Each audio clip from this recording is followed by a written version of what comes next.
এই বছর রমজানটা আমার কাছে খুবই স্পেশাল। তার কারণ হলো এই বছর আমার মা আছে আমার বাসায়। প্রথম রমজানে কি কি আয়োজন করলাম সেটা না হয় ভিডিওতেই দেখেন।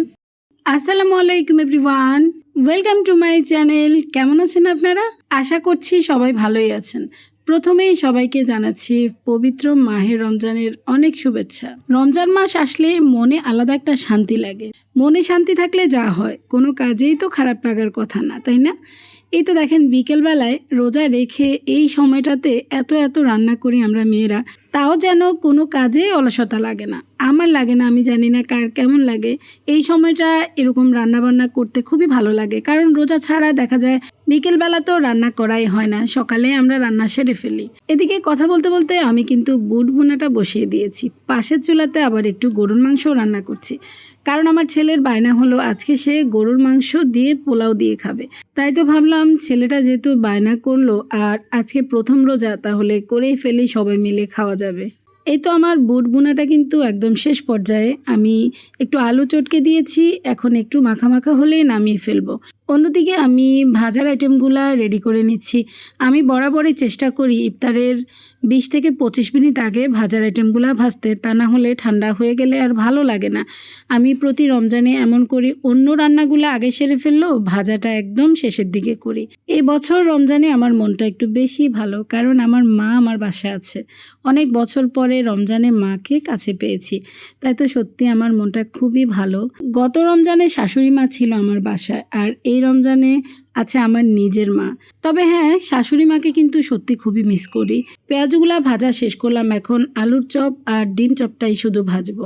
এই ডিম চপটা হতে একদম কম সময় লাগে, যেহেতু সব কিছু রেডি করা। এখন শুধু একটু হালকা করে ভেজে ব্রাউন কালার হলে নামিয়ে ফেললেই কিন্তু ডিম চপটা রেডি। আমার বাসায় ডিম চপ আমার সাহেব খুবই পছন্দ করে, মেয়েটাও করে, কিন্তু সাহেবের বেশি পছন্দ।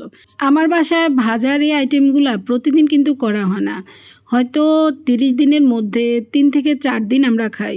আর অন্য দিনগুলা একদিন এক আইটেম দিয়ে ইফতার করতে আমরা সবাই পছন্দ করি। একই খাবার দিয়ে প্রতিদিন ইফতার করতে আমার বাসায় কেউই পছন্দ করে না। আসলে সবার পছন্দ তো এক হবে না। এমনও মানুষ আছে আমার জানা, যারা 30 দিনই এই ভাজার আইটেমগুলা খায়। এই তো আমার সাহেব আর আমার মেয়ে মিলে সব কিছু রেডি করে নিয়েছে।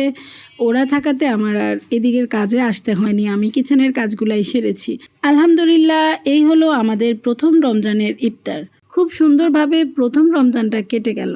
পরিবারের সবার সাথে এত সুন্দর করে ইফতার করার তৌফিক আল্লাহ পাক দান করেছে, তার জন্য আল্লাহর কাছে অনেক শুকরিয়া আদায় করছি। খেজুর আর শরবত খেয়ে, হালকা একটু ফল খেয়ে সবাই নামাজ পড়ে নিয়েছি। এরপর সাহেব নিজের হাতে অল্প করে একটু মুড়ি মেখেছে।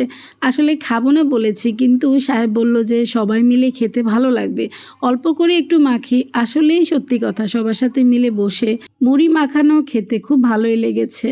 আর সাহেবের হাতের মুড়ি মাখানো বরাবরই আমার কাছে খুব ভালো লাগে। খাওয়াটা শেষ করেই আমি চলে আসলাম কিচেনে।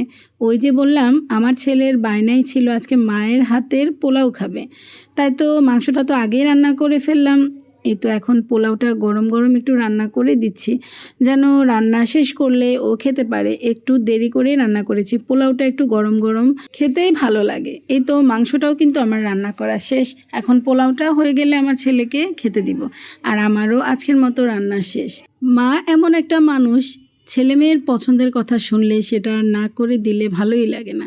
এই সময়টাতে আমার শরীরটা কিন্তু খুবই খারাপ লাগছিল, তারপরেও ছেলের কথা মাথায় রেখে তাই ভাবলাম একটু রান্না করেই দিই। মায়েরা হয়তো এমনই হয়।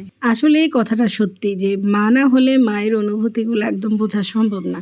সন্তান যত বড়ই হোক, মায়ের কাছে কখনোই বড় হয় না।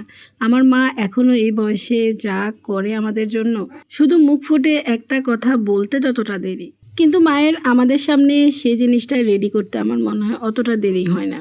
আমার পোলাও রান্না একদম শেষ। বেশ কিছু বেরেস্তা করে রেখেছিলাম সকালে, ওখান থেকে কিছু বেরেস্তা পোলাওর উপরে ছড়িয়ে দিয়েছি। রান্না তো করে ফেললাম, এখন আপনাদের কাছ থেকে বিদায় নিয়ে ফেলি। আজকের আমার এই প্রথম রমজানের ব্লগটা আপনাদের কাছে কেমন লেগেছে জানাতে কিন্তু একদম ভুলবেন না। আর প্রথম রমজানটা কে কিভাবে কাটিয়েছেন সেটাও আমাকে জানাবেন। আজকে তবে এই পর্যন্তই, সবাই ভালো থাকবেন। আল্লাহ হাফেজ।